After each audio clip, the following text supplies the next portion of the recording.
कि एक पखवाड़ा बीत गया है, राम के अभिषेक की बात चल रही है और तुमको मालूम नहीं, मतलब 14 दिन हो गए हैं। तो 14 दिन जब अभिषेक की बात हुए हो गए तो कैकेयी ने कहा कि 14 वर्ष का वनवास। एक बात। दूसरी बात कि देवताओं को मालूम था कि अब रावण की आयु अब 14 ही वर्ष रह गई है। अब यहां पर भी सीता जी को मालूम है कि रावण की आयु अब 1 वर्ष की रह गई है, इसलिए उनको 14 ही वर्ष बाहर रहना है।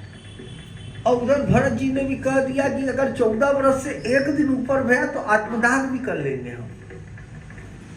तो कई कारण हैं, एक कारण नहीं कहा जा सकता कि 14 ही की क्यों। और शास्त्रकारों ने अनेक उदाहरण दिए हैं, लेकिन उसके मुख्य कारण यही है कि मंथुरा ने कहा कि 14 दिन हो गए, राम के अभिषेक के विषय उठे और तुम्हें आज तक नहीं मालूम। तब कैकेयी ने कहा तो 14 वर्ष का। तो इसी तरह से सीता जी को भी अब मास 1 महीना ही बचा है रावण की आयु।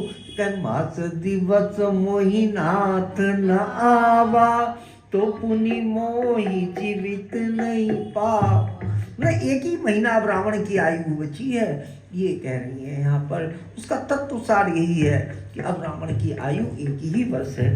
मंगल भवन अमंगल हारी।